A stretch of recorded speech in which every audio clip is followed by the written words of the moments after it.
আপনার স্কিন কেয়ারের জন্য সবথেকে গুরুত্বপূর্ণ হচ্ছে আপনার স্কিনের টাইপটা জানা। কারণ আপনার স্কিন টাইপটা যদি আপনি না জেনে ভুল ফর্মুলেশনের প্রোডাক্ট কিনে ব্যবহার করেন, আপনি যত টাকারই প্রোডাক্ট ব্যবহার করেন না কেন, আপনি যত ভালো ব্র্যান্ডেড প্রোডাক্টই ব্যবহার করেন না কেন, কাজ তো হবেই না, কিছু কিছু ক্ষেত্রে হিতে বিপরীত হতে পারে। তো আপনার স্কিন টাইপটা জানাটা আপনার স্কিন কেয়ারের আগে একদম প্রথম স্টেপ। তো অনেকেই আমরা ঠিক মতো আইডেন্টিফাই করতে পারি না যে আমাদের স্কিনের টাইপটাকে। আজকের ভিডিওতে আমি শেয়ার করবো কিছু খুবই কমন এবং easy way to determine your skin type. Welcome back to Style with me by Saji, and today without any further ado, let's get started.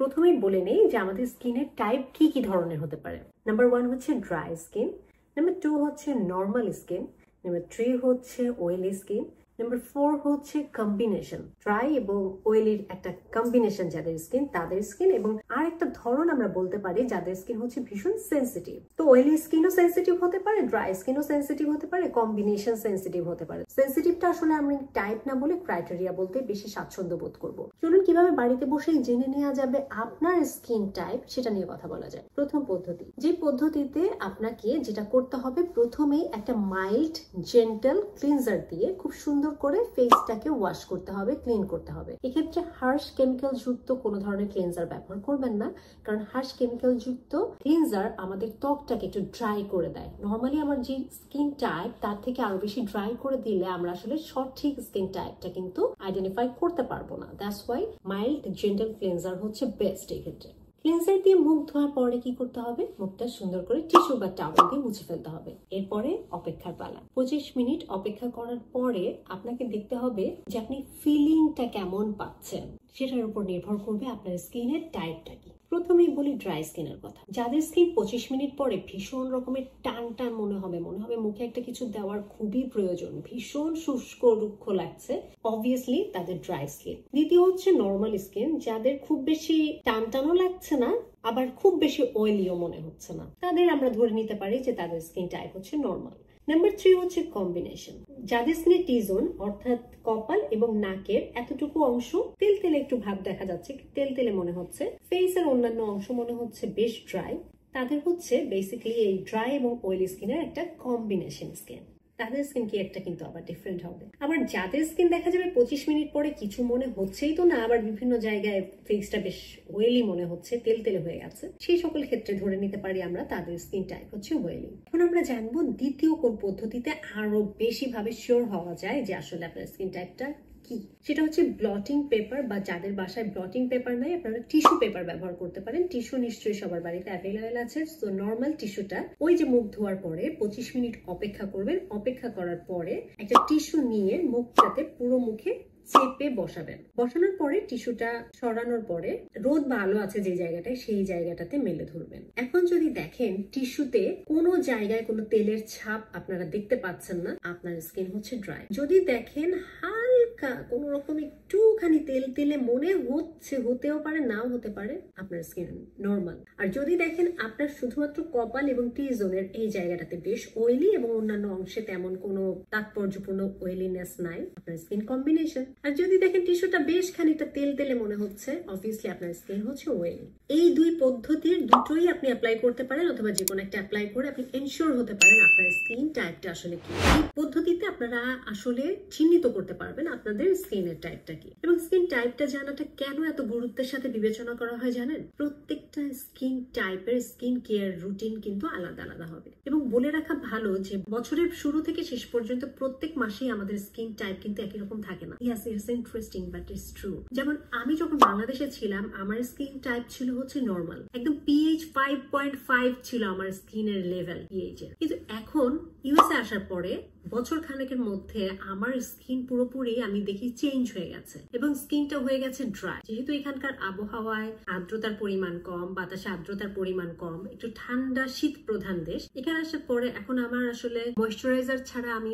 মুখ ধোয়ার পরে একদমই থাকতে পারি না, কারণ আমার স্কিন ভীষণ ড্রাই মনে হয়। আই ফিল ইট, এবং আমার স্কিন আসলে অনেকটাই চেঞ্জ হয়েছে, আমি বুঝতে পারি। এটা আমি বললাম আবহাওয়ার কথা, এটা একটা খুবই ইম্পর্টেন্ট ফ্যাক্টর। এক এক আবহাওয়াতে আমাদের স্কিনের কিন্তু টাইপটা চেঞ্জ হতে থাকে। দ্বিতীয়ত বয়স বাড়ার সাথে সাথে আমাদের স্কিন কিন্তু টাইপ চেঞ্জ হতে কমতে থাকে, অয়েল প্রোডাকশন, সিবাম প্রোডাকশনটা কমতে থাকে, কোলাজেন প্রোডাকশনটা কমতে থাকে, স্কিনের ধরন চেঞ্জের সাথে সাথে স্কিন কেয়ারটাও চেঞ্জ হবে তখন। তৃতীয়ত হচ্ছে বিভিন্ন ধরনের এক্সটার্নাল ফ্যাক্টর, যারা অনেক বেশি রোদে কাজ করতে হয়, ফিল্ড ট্রিপ দিতে হয়, বারবার ভিজিটে যেতে হয়, স্কুল কলেজ ইউনিভার্সিটিতে যেতে হয়, তাদের স্কিন কেয়ারটা একরকম হবে। যারা বাড়িতে থাকেন তাদেরটা আবার ভিন্ন হবে। যারা রান্নায় বেশি সময় দেন তাদের স্কিন কেয়ারটা একরকম হবে। যারা কখনো রান্নাঘরে তাপের পাশে থাকেন না তাদেরটা ভিন্ন হবে। প্রত্যেকটা এই যে ছোট ছোট বিষয়গুলো, এগুলোর উপরে আসলে বেসিক্যালি ডিপেন্ড করে আপনার স্কিনটা কেমন থাকবে। প্রোডাক্ট আসলে টু সার্টেন এক্সটেন্ট আপনাকে হেল্প করতে পারবে, বাট এই যে ফুল সার্কেল, এই যে লাইফস্টাইল বলেন, আবহাওয়া বলেন, বয়স বলেন, আমরা কেমন পরিবেশে থাকছি, সেটা সবকিছুই আসলে স্কিনের উপরে ইফেক্ট ফেলে। এবং তারপরে যদি আপনি সঠিক ত্বকের ধরন না বুঝে স্কিন কেয়ার করেন, আসলে এটা আপনাকে কোনো বেনিফিটস দেবে না। ড্রাই স্কিনের স্কিন কেয়ারের ক্ষেত্রে আপনাদেরকে সবসময় মনে রাখতে হবে প্রচুর পরিমাণে এমোলিয়েন্ট যুক্ত প্রোডাক্ট আপনাকে স্কিন কেয়ারে ইনকর্পোরেট করতে হবে। আপনি সিরামাইড যুক্ত প্রোডাক্ট বাঁচতে পারেন, আপনি বিভিন্ন ধরনের গ্লিসারিন আছে, বিভিন্ন ধরনের শিয়া বাটার আছে, এই ধরনের ইনগ্রেডিয়েন্ট গুলো বাঁচতে পারেন। আপনার মূল লক্ষ্যই হবে স্কিন কেয়ারের সবসময় আপনি স্কিনকে হাইড্রেটেড রাখবেন, স্কিনটা যেন পাল্পি থাকে, অ্যাজ ওয়েল অ্যাজ আপনি প্রচুর ময়েশ্চারাইজড রাখতে হবে স্কিনকে। এবং দ্বিতীয়ত হচ্ছে আপনাদের মৃত কোষ তৈরি হওয়ার প্রবণতাটা বেশি থাকে, এবং ড্রাই স্কিনের মানুষও কিন্তু অ্যাকনি পিম্পলের সমস্যা এই কারণে ভোগে, তাই এক্সফোলিয়েশনটাও আপনাদের জন্য জরুরি। এবং হাইড্রেশনের দিকে হচ্ছে বেশি লক্ষ্য রাখবেন। নর্মাল স্কিন টাইপের মানুষ আসলে খুবই রেয়ার, এবং এই ধরনের স্কিন টাইপের প্রবলেম নাই বললেই চলে। আপনাদের জন্য একটা ভালো সানস্ক্রিন, একটা ময়েশ্চারাইজারই ইনাফ। বয়স বাড়ার সাথে সাথে হয়তো হাইড্রেশনটা স্কিনে অ্যাড করতে পারেন, রেটিনল পেপটাইডটাও অ্যান্টি এজিং ইনগ্রেডিয়েন্ট হিসেবে অ্যাড করতে পারেন। আপনাদের স্কিনে মোটামুটি সবকিছুই স্যুট করে যায়। যেমন একসময় আমার স্কিনে সবকিছুই স্যুট করতো, বাট এখন আমাকে আসলে চিন্তা ভাবনা করে প্রোডাক্ট কিনতে হয়। 3 নাম্বার হচ্ছে অয়েলি স্কিনের মানুষ। হ্যাঁ, একটা সার্টেন টাইম পর্যন্ত অয়েলি স্কিনের মানুষরা প্রচুর সমস্যায় ভোগে, মুখ কিছুক্ষণ পর অয়েলি হয়ে যায়, অ্যাকনি পিম্পলের সমস্যাগুলো বেশি থাকে, সিবাম প্রোডাকশন অনেক বেশি হয়। কিন্তু অয়েলি স্কিনের মানুষের সব থেকে চমৎকার দিক হচ্ছে এদের বয়সের ছাপটা অনেক দেরিতে আসে, কারণ স্কিনে তো অটোমেটিক্যালি নর্মালি সিবাম প্রোডাকশন হচ্ছে, তেল তেলে থাকছে, অয়েলি থাকছে, রিঙ্কলস ফাইন লাইন্স ফর্ম করার প্রবণতাটা কম থাকে।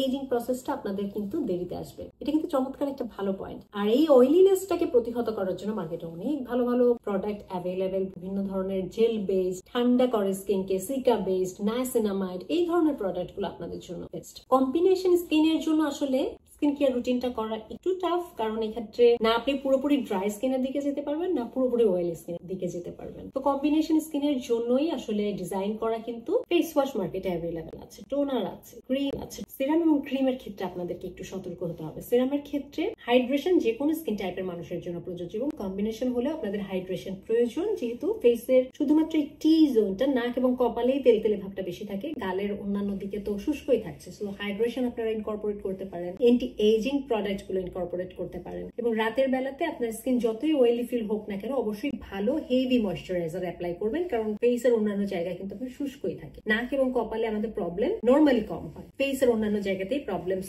এরিয়া বলি আমরা, এই যে চোখের পাশে আমাদের smile lines, wrinkles fine lines form করে। সো এই সকল জায়গার জন্য আপনাকে অবশ্যই অ্যান্টি এজিং এবং ভালো এমোলিয়েন্ট যুক্ত প্রোডাক্ট গুলো বাঁচতে হবে। এবং প্রত্যেকটা মানুষের এই যে আবহাওয়া বলেন, বয়স বলেন, লাইফস্টাইল বলেন, স্কিন টাইপ বলেন, এই অনুযায়ী স্কিন কেয়ারের ধরন গড়ন সবকিছুতেই ভিন্নতা থাকবে, এটাই স্বাভাবিক। এবং এটা না বুঝে আমরা কি করি, আমাদের পাশের ভাবে একটা ক্রিম ব্যবহার করে খুব ভালো বেনিফিটস পেয়েছে, আমাকে ওই ক্রিমটা কিনতেই হবে। আমার কাজিন ওই ক্রিমটা ব্যবহার করে একদম স্কিন স্পট আউট হয়ে গেছে, আমাকে ওইটাই কিনতে হবে। নো, আপনার স্কিন টাইপ হয়তো ড্রাই, আপনাকে ওই এক্সট্রা ড্রাইং প্রোডাক্ট আরো ড্রাই করে দিবে। তাতে কি হবে, অতিরিক্ত সেবাম প্রোডাকশন হবে, অতিরিক্ত সেবাম প্রোডাকশন হলে অতিরিক্ত অ্যাকনি হবে। তো সবকিছু মিলায় আসলে অনেক কিছু যাচাই বাছাই করে স্কিন কেয়ার রুটিনটা কমপ্লিট করতে হবে, এবং সেই ক্ষেত্রে স্কিন টাইপটা জানা সব থেকে গুরুত্বপূর্ণ। অল্প প্রোডাক্ট দিয়ে স্কিন কেয়ার করেন, কোনো সমস্যা নাই। আপনি না বুঝতে পারছেন, ব্যবহার করেন না, তাতেও সমস্যা নাই। কিন্তু না বুঝে ভুল প্রোডাক্ট অ্যাপ্লিকেশনে কিন্তু অনেক ধরনের সমস্যা হতে পারে। আশা করি আজকের ভিডিওটা দেখার পরে আপনাদের স্কিন কেয়ারের টাইপটা জানতে অনেক বেশি সহজ হবে, ইজি হবে। এবং তারপরে কারো কোনো কোয়েশ্চেন থাকলে আমার কমেন্ট সেকশনে লিখে জানাতে ভুলবেন না। এই ধরনের আরো skin care tips and tricks পেতে আমার ইউটিউব চ্যানেলটিতে সাবস্ক্রাইব করতে ভুলবেন না। That's all for today. See you on my next video. Till then, stay fine, stay fan, spread the awareness. Thanks for watching. Take care. Goodbye.